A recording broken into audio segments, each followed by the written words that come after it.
तमाड़ में चला प्रशासन का डंडा, जेसीबी की सहायता से हाई स्कूल मैदान को कराया अतिक्रमण मुक्त।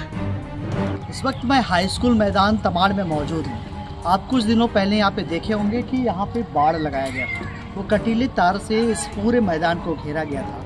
यहाँ पर जो है यहाँ के स्थानीय जो राजा साहब हैं कुमार महेंद्र नाथ सहदेव का ये दावा था कि उनके परिवार का ये पुश्तैनी ज़मीन है और इस ज़मीन को लेकर जो है वो दावा पेश करते हुए यहाँ पर जो है कटी तार से घेराबंदी की गई। इसको लेकर तमाड़ की जनता में विरोध भी देखा गया था। इसको लेकर अंचलाधिकारी के समक्ष तमाड़ की जनता गई हुई थी और गुहार लगाई थी कि इस मामले को लेकर संज्ञान में लिया जाए, क्योंकि यहाँ ये खेल कूद का मैदान है, बच्चे और साथ ही साथ यहाँ पे खेलते हैं, साथ ही साथ यहाँ पर सामाजिक कार्य भी होते हैं। जैसे आपको बात करें यहाँ पे तमाम पूजा पंडाल, जैसे सरस्वती पूजा, दुर्गा पूजा, कई तरह की पूजा का आयोजन यहाँ पे किया जाता है। ऐसे में जब बाढ़ लगा दिया गया था कटी तारों से, तो ये सवाल गहरा रहा था कि कैसे यहाँ पे और पूजा का जो अनुष्ठान होता है उन तमाम कार्यों को किया जाए। स्कूल के प्रबंधन समिति भी इस बात को लेकर बार बार सवाल कर रही थी। वो दावा कर रही थी कि स्कूल का ये ज़मीन है, स्कूल को ये ज़मीन उनके नाम पर है। हालांकि इस बात को लेकर नकारते हुए कई बार यहाँ के राजा साहब देखिए, अब जो है ये पूरा मामला जो है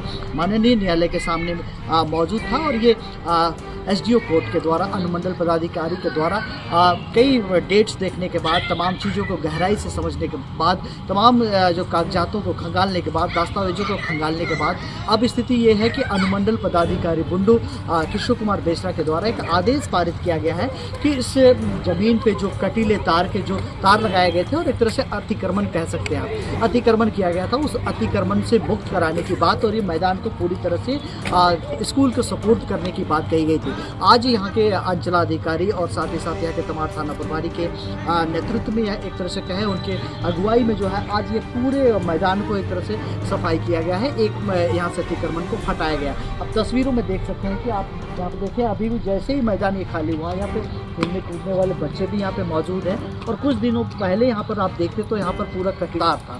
अब यहाँ पे स्थिति ये है कि आज ये पूरी तरह से अतिक्रमण मुक्त है। आने वाले दिनों में देखना बड़ा दिलचस्प होगा कि आखिर इस ज़मीन को लेकर दावा जो पेश किया गया, क्या वो यहाँ पे जो है अनुमंडल कार्यालय वहाँ से उस कोर्ट से आगे बढ़ता है कि जज कोर्ट पे जाता है, क्या ये हाई कोर्ट पे जाता है, सुप्रीम कोर्ट तक पहुँचता है, या फिर ये ठंडे बस्ते में चला जाता है। स्कूल का दावा जो मौजूद था वो दस्तावेज के अनुसार क्या वही है, ये तमाम चीज़ें देखना बड़ा दिलचस्प होगा। लेकिन फिलहाल जो है हाई स्कूल मैदान तमाड़ का ये मैदान जो है अब पूरी तरह से अतिक्रमण मुक्त दिखाई दे रहा है। बने तमाम खबरों के लिए आप आर्यन झारखंड में तस्वीरों में आप देख रहे होंगे कि किस तरह से जेसीबी लगाकर यहाँ पर अतिक्रमण मुक्त किया गया है। बने रहिए आप तमाम खबरों के लिए आर्यन झारखंड में। मैं पंकज आर्य आपको रिपोर्टिंग दे रहा हूँ तमाड़ के हाई स्कूल मैदान।